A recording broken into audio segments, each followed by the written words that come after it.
ഗോദ്ര സംഭവത്തെ സംബന്ധിച്ച് RB ശ്രീകുമാർ നടത്തിയിട്ട് എക്സ്പ്രസ് സ്വയം പൊട്ടിത്തെറിച്ചതാണോ? നമുക്കിപ്പോ അത്തരം മഹാവിസ്ഫോടനങ്ങളെ സംബന്ധിച്ചല്ലല്ലോ നമ്മുടെ പ്രശ്നം. ഇതിൽ ഗോദ്ര ഒരു യാഥാർത്ഥ്യമായിരുന്നു. ഗോദ്രയിൽ ഒരു കലാപം നടന്നിരുന്നു. പരമോന്നത നീതിപീഠത്തിൽ ഇമ്രാൻ പ്രതാപ് ഖഡി എന്ന് പറയുന്ന കോൺഗ്രസിന്റെ ഗുജറാത്തിൽ നിന്നുള്ള രാജ്യസഭാംഗത്തിനെതിരെ ഗുജറാത്ത് പോലീസ് നടത്തിയിട്ടുള്ള ഒരു FIR റദ്ദ് ചെയ്തുകൊണ്ട് ആവിഷ്കാര സ്വാതന്ത്ര്യത്തിന്റെ മേൽ സുപ്രീം കോടതി നടത്തിയിട്ടുള്ള വലിയൊരു നിരീക്ഷണമുണ്ട്. എ കൂൻ കെ പ്യാസി ബാത് സുനോ എന്ന് തുടങ്ങുന്ന ആ കവിത മലയാളത്തിലേക്ക് തർജ്ജമ ചെയ്താൽ ഇങ്ങനെയാണ്: രക്തദാഹികളെ കേൾക്കൂ, സത്യത്തിനായുള്ള പോരാട്ടം ശരിയെങ്കിൽ സ്നേഹത്തോടെ ഞങ്ങൾ അത് നിറവേറ്റും. കണ്ണുനീർ പോലുള്ള മെഴുകുതിരി ജോല എങ്ങും പ്രഭ ചൊരുത്തും. നിങ്ങളുടെ സിംഹാസനത്തിൽ ഞങ്ങളുടെ മൃതദേഹങ്ങൾ ഭീഷണിയെങ്കിൽ എത്ര വേണമെങ്കിലും സന്തോഷത്തോടെ സംസ്കരിക്കും ഞങ്ങൾ. രക്തദാഹികളെ കേൾക്കൂ. ഇതായിരുന്നു ഇമ്രാൻ പ്രതാപ് ഖഡി തന്റെ സാമൂഹ്യ മാധ്യമത്തിൽ പോസ്റ്റ് ചെയ്തതിന്റെ പേരിൽ അദ്ദേഹത്തിനു നേരെ ഗുജറാത്ത് പോലീസ് എടുത്തിട്ടുള്ള FIR അത് സുപ്രീം കോടതി റദ്ദ് ചെയ്തുകൊണ്ട് വളരെ മനോഹരമായിട്ടുള്ള നീതിയുക്തമായിട്ടുള്ള ഒരു വിധി ആവിഷ്കാര സ്വാതന്ത്ര്യത്തിന്മേൽ ഇന്നലെയാണ് ഇത് പുറപ്പെടുവിച്ചത്. എന്തുകൊണ്ടെന്നാൽ കേരളത്തിലെ സംഘപരിവാർ രാഷ്ട്രീയത്തോടൊപ്പം നിൽക്കുന്നവർ മലയാള സാഹിത്യം വായിക്കാതിരുന്നത് കൊണ്ട് NS മാധവൻ എന്ന് പറയുന്ന വന്ധ്യവയോധികനായ ചെറുകഥാകൃത്ത്, നോവലിസ്റ്റ്, സാംസ്കാരിക പ്രവർത്തകൻ ഇന്ന് ജീവനോടെ ഇരിക്കുന്നു എന്നുള്ളതിന്റെ സന്തോഷത്തിലാണ് ഞാൻ. 2020 പാല് വിരിയുന്ന കാലം എന്ന് പറയുന്ന ഒരു ചെറുകഥ സംഘപരിവാർ രാഷ്ട്രീയത്തിന്റെ ആൾക്കൂട്ട കൊലപാതകങ്ങൾക്ക് നേരെ അദ്ദേഹം നിശിത വിമർശനത്തോടെ എഴുതിയിട്ടുള്ള ചെറുകഥ ഒരുപക്ഷെ സംഘപരിവാറുകാർ വായിച്ചിരുന്നു എങ്കിൽ ഇന്ന് അദ്ദേഹം ജീവനോടെ ഉണ്ടാവില്ല എന്ന വേദനയോടുകൂടിയാണ് ഞാനിത് പറയേണ്ടി വരുന്നത്. നിങ്ങളെ സംബന്ധിച്ചിടത്തോളം ഏതെങ്കിലും ഒരു കല അല്ലെങ്കിൽ ഏതെങ്കിലും ഒരു സാംസ്കാരിക പ്രവർത്തനം, ഒരു സാഹിത്യ സൃഷ്ടി, ആ സാഹിത്യ സൃഷ്ടിയെ സമീപിക്കുക കലയ്ക്ക് വേണ്ടിയോ കല ജീവിതത്തിനു വേണ്ടിയോ എന്ന് 1970കളിൽ സഖാവ് EMS ചോദിച്ച കേരളത്തിന്റെ സാംസ്കാരിക നവോത്ഥാന മണ്ഡലത്തിലേക്ക് ഉയർത്തിവിട്ട ഒരു ചോദ്യം ഉണ്ടല്ലോ, ആ ചോദ്യം ഇന്നും അരനൂറ്റാണ്ട് കഴിയുമ്പോഴും പ്രസക്തമായി നിൽക്കുന്നു എന്നുള്ള വസ്തുതയിലേക്കാണ് എമ്പുരാൻ എന്ന സിനിമയ്ക്കു നേരെ ഇങ്ങനെ ചന്ദ്രഹാസം ഇളക്കിക്കൊണ്ട് സംഘപരിവാർ രാഷ്ട്രീയക്കാർ നടത്തുന്ന കേരള സ്റ്റോറി പുറത്തിറങ്ങിയപ്പോഴും TP 51 വിട്ട് പുറത്തിറങ്ങിയപ്പോഴും ഒന്നും എന്തുകൊണ്ടാ ചോദിക്കാതിരുന്നത് അഡ്വക്കേറ്റ് അസ്കറെ? ഞാൻ അതിലേക്ക് വരാൻ നിങ്ങൾ ഇതേ ചോദ്യം ചോദിക്കുമെന്ന് കേരള സ്റ്റോറിയെ സംബന്ധിച്ചും അതുപോലെ കാശ്മീർ ഫയൽസിനെ സംബന്ധിച്ചും ഇതേ അഭിപ്രായങ്ങൾ നിങ്ങൾ ചോദിക്കുമെന്നും കൃത്യമായിട്ട് നമുക്കറിയാലോ. അത് അറിഞ്ഞുകൊണ്ടല്ലേ നമ്മൾ ഇക്കാര്യങ്ങൾ പറയുന്നത്. ഇതില് എമ്പുരാൻ എന്ന് പറയുന്ന ഗോദ്ര കലാപത്തെ സംബന്ധിച്ചാണ് എമ്പുരാൻ എന്ന സിനിമയിൽ സംഘപരിവാർ രാഷ്ട്രീയത്തെ നെറ്റിവിടുന്നത്. കാര്യം കോടിയ കട്ടവന്റെ തലയിൽ പപ്പും പൂടയും ഇരിക്കുന്നുണ്ടോ ഉണ്ടോ എന്ന സംശയമാണ് കേരളത്തിലെ സംഘപരിവാർ പ്രവർത്തകർക്കിടയിൽ ഉണ്ടായിട്ടുള്ളത്. അതിന്റെ നേതൃത്വം നൽകുന്ന RSSനും ഓർഗനൈസർക്കും ഉണ്ടായിട്ടുള്ളതെന്നാണ് വസ്തുത. അതിനപ്പുറം അതിനെ സംബന്ധിച്ച് പറയേണ്ടതില്ല എന്നുള്ളതാണ്.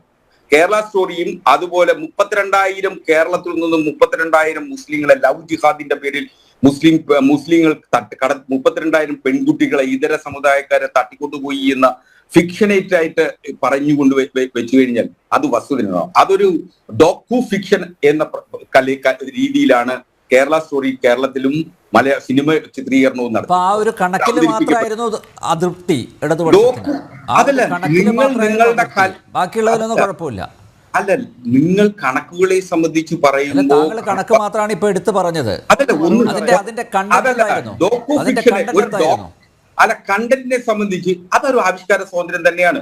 പക്ഷെ ആവിഷ്കാര സ്വാതന്ത്ര്യത്തെ സംബന്ധിച്ച് ആ ആവിഷ്കാര സ്വാതന്ത്ര്യം കാണണം അല്ലെങ്കിൽ കാണാതിരിക്കണം എന്നുള്ളത് ഒരു ആസ്വാദകനെ സംബന്ധിച്ച് ആ കലയെ സമീപിക്കുന്നവനെ സംബന്ധിച്ച് അവന്റെ സ്വാതന്ത്ര്യമാണ്. ഇവിടെ ഏറ്റവും പരമപ്രധാനമായി നിങ്ങൾ കാണേണ്ടത് ഇപ്പോൾ നിങ്ങൾ രക്തദാഹികളായി തുടരുന്നു എന്നുള്ളതാണ്.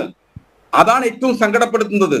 ഇതിൽ പൃഥ്വിരാജിനെ കുറിച്ചോ അല്ലെങ്കിൽ മോഹൻലാലിനെ കുറിച്ചോ അല്ലെങ്കിൽ ഗോപാലിനെ കുറിച്ചോ ചർച്ച ചെയ്യുന്നത് രക്തദാഹികൾ എന്ന് എടുത്തു പറയുന്നതുകൊണ്ട് CPM-നെ കുറിച്ച് അസ്കർ മാറിപ്പോയെന്ന് തോന്നുന്നു.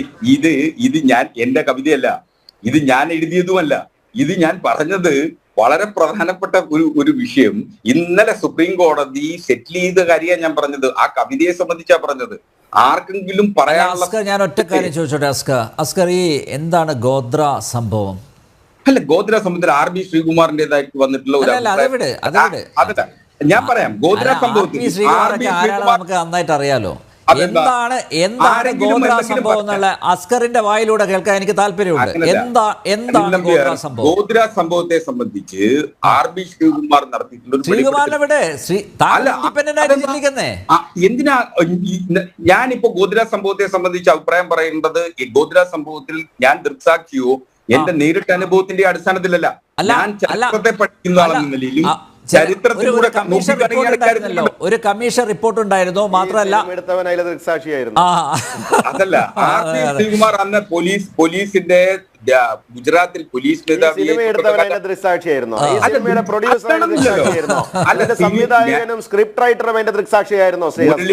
മുരളി ഗോപിയോ പൃഥ്വിരാജോ അതിൽ അങ്ങനല്ല. ഒരു കലയായി കാണുന്നേ, കലയ്ക്ക് വേണ്ടിയാണെന്നുള്ള അടിസ്ഥാനപരമായ എവിടെയാണ് സാർ കലയുള്ളത്? ഇതിൽ കലയല്ല സാർ ഉള്ളത്, ഇതിൽ കൊലയാണുള്ളത്.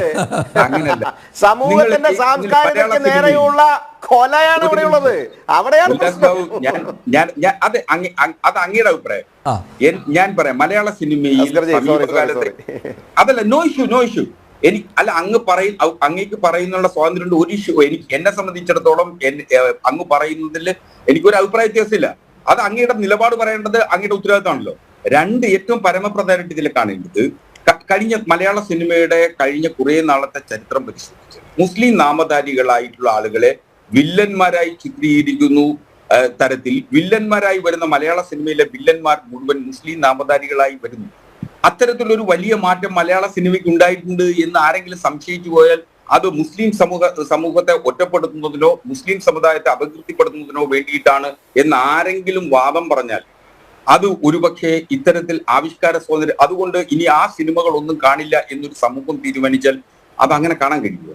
അങ്ങനെയാണോ ഇതിനെ കാണേണ്ടത്? ഇതിനെ സമീപിക്കേണ്ടത് വസ്തുനിഷ്ഠപരമായി. അതൊരു ഒരു കലാസൃഷ്ടി എന്ന നിലയിൽ ഏതെങ്കിലും ഗോദ്ര സംഭവം, ഗോദ്ര കലാപം അത് വളച്ചൊടിച്ചില്ല എന്ന് അസ്കറിനെ നെഞ്ചി കൈവച്ച് പറയാൻ പറ്റുമോ? ഞാൻ ആ സിനിമ കണ്ടില്ല. അടിസ്ഥാനപരമായി ഞാൻ അത് പോട്ടെ. എന്നാലും സാമൂഹ്യ മാധ്യമങ്ങളിലൂടെയും ദൃശ്യമാധ്യമങ്ങളിലൂടെയും പത്രമാധ്യമങ്ങളിലൂടെയും ഒക്കെ ഒരു ഏകദേശം ഒരു ചിത്രം കിട്ടിക്കാണല്ലോ. അസ്കറിന് അറിയാവുന്ന ഗോദ്ര സംഭവം എന്താണ്? അത് മാത്രം പറഞ്ഞിട്ട് പോവാം നമുക്ക്. അല്ല, ഗോദ്ര എന്ന് പറഞ്ഞ കലാപം മുസ്ലിങ്ങളുടെ തലയിൽ കെട്ടുവെക്കുന്ന ബോധപൂർവമായ ശ്രമം നടത്തിയ ന്നതിനു വേണ്ടി നേതൃത്വം നൽകിയത് രാകേഷ് സക്സേനയാണെന്ന് ശ്രീ RB ശ്രീകുമാറിന്റെ തന്നെ വെളിപ്പെടുത്തലുണ്ട്. അത് നമ്മുടെ മുന്നിലുണ്ട്. അതൊരു വസ്തുതയാണ്, ഒരു ഫാക്ടാണ്. ജസ്റ്റിസ് നാനാവതി കമ്മീഷന്റെ റിപ്പോർട്ടും ഒരു ഫാക്ടാണ്. ഇതിൽ ഓരോ വ്യക്തികളും തങ്ങളുടേതായ അഭിപ്രായങ്ങൾ പറഞ്ഞിട്ടുണ്ട്. സ്വയം പൊട്ടിത്തെറിച്ചതാണോ? നമുക്കിപ്പോ അത്തരം മഹാവിസ്ഫോടനങ്ങളെ സംബന്ധിച്ചല്ലല്ലോ നമ്മുടെ പ്രശ്നം. ഇതിൽ ഗോദ്ര ഒരു യാഥാർത്ഥ്യമായിരുന്നു. ഗോദ്രയിൽ ഒരു കലാപം നടന്നിരുന്നു. അതിനുശേഷം ഗുജറാത്തിലാകമാനം കലാപം നടന്നിരുന്നു. തുടക്കം കുറിച്ചത്